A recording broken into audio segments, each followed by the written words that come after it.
Hello दोस्तों, आइए आज हम देखते हैं कृष्ण हावला जी आरा। क्या कृष्ण हावला जी आरा ये हमारे एक प्रसिद्ध आर्टिस्ट हैं, कलाकार हैं। एक इनका जो समय है वो है 1914 से 1985 तक। अब देखते हैं पैक ग्रुप का कौन सा चित्रकार आजीवन कुंवारा रहा। इसका आंसर है के.एच. आरा। क्या के.एच. आरा। ठीक। अगला, पैक ग्रुप का कौन सा चित्रकार महात्मा गांधी के साथ जेल गया था? तो वो है के.एच. आरा। कौन थे? के.एच. आरा, जो महात्मा गांधी के साथ जेल गए थे। कौन सा चित्रकार स्टिल लाइफ विशेषज्ञ के रूप में प्रसिद्ध है? तो वो है के.एच. आरा। ठीक।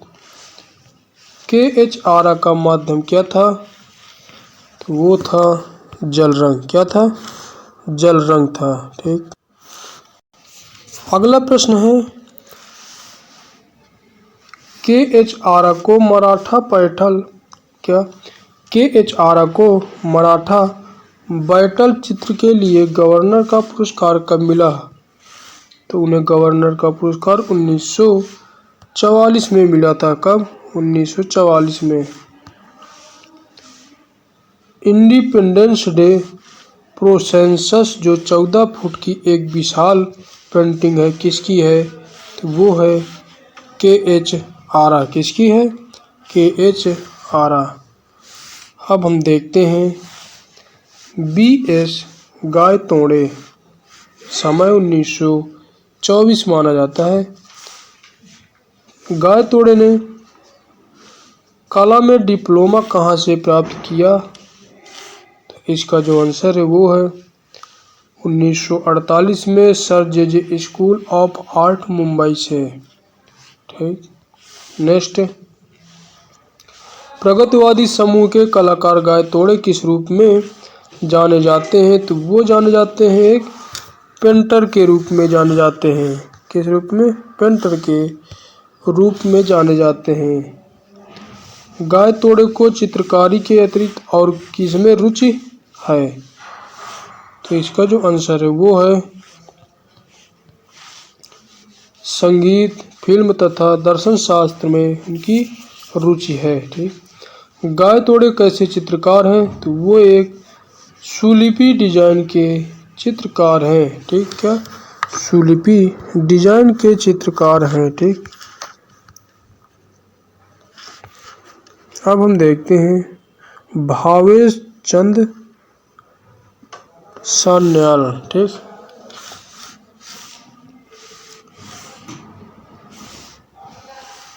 भावेश चंद्र सान्याल, इनका समय जो है वो 1902 से 2003 तक। ठीक। बी.सी. सान्याल को कौन सी उपाधि दी जाती है? तो उनको उपाधि जो दी जाती है वो है कला सम्राट की। ठीक।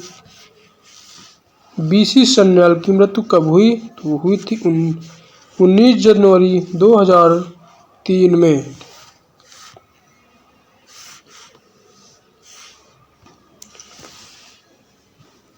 लाला लाजपत राय की मूर्ति किसने बनाई? तो वो बनाई थी बी.सी. सान्याल ने ही बनाई थी। ठीक।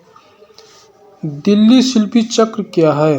क्या दिल्ली शिल्पी चक्र क्या है? तो वो एक संस्था है। दिल्ली शिल्पी चक्र के चेयरमैन कौन चुने गए? तो चुने गए थे बी.सी. सान्याल चुने गए थे। ठीक। बी.सी. सान्याल किस रूप में प्रसिद्ध हैं? तो एक चित्रकार तथा मूर्तिकार के रूप में प्रसिद्ध हैं। बी.सी. सान्याल का माध्यम क्या है? तो तैल तथा जल रंग था।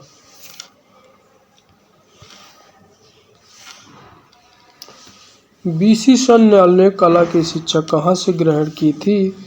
तो कला की शिक्षा उन्होंने कलकत्ता कला विद्यालय से ग्रहण की थी। ठीक।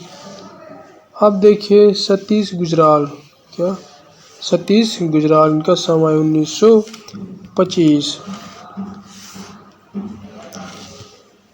किस चित्रकार की श्रवण शक्ति केवल 10 वर्ष की उम्र में समाप्त हो गई थी? तो हमारा आंसर है सतीश गुजराल की श्रवण शक्ति 10 वर्ष की अवस्था में ही, उम्र में ही समाप्त हो गई थी। ठीक। गुजराल ने किस स्कूल में कला की शिक्षा प्राप्त की?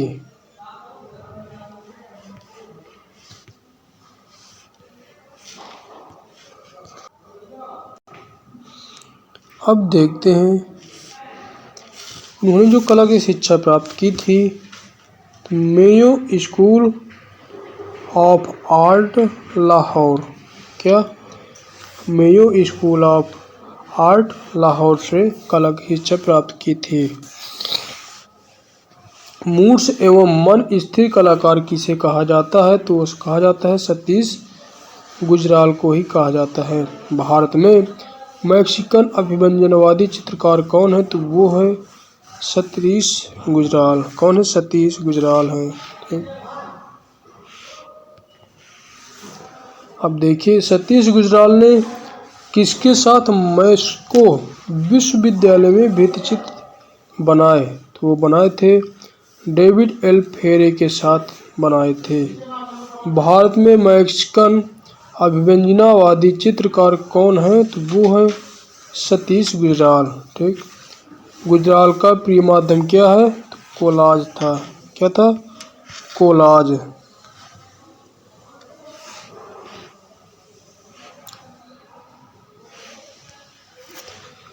नेक्स्ट देखते हैं लाला लाजपत राय का पोर्ट्रेट किसने बनाया था?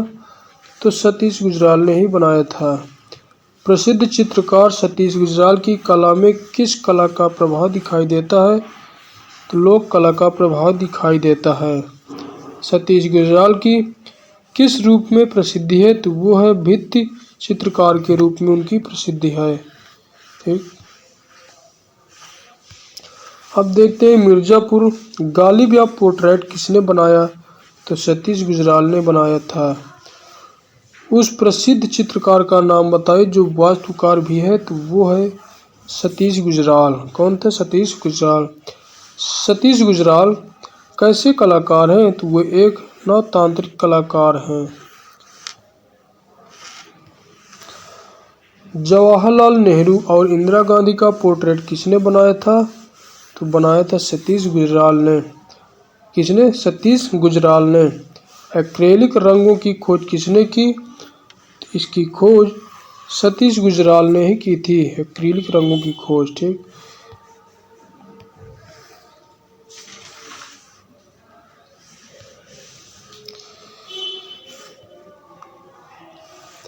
सतीश गुजराल की प्रथम एकल प्रदर्शनी कब हुई?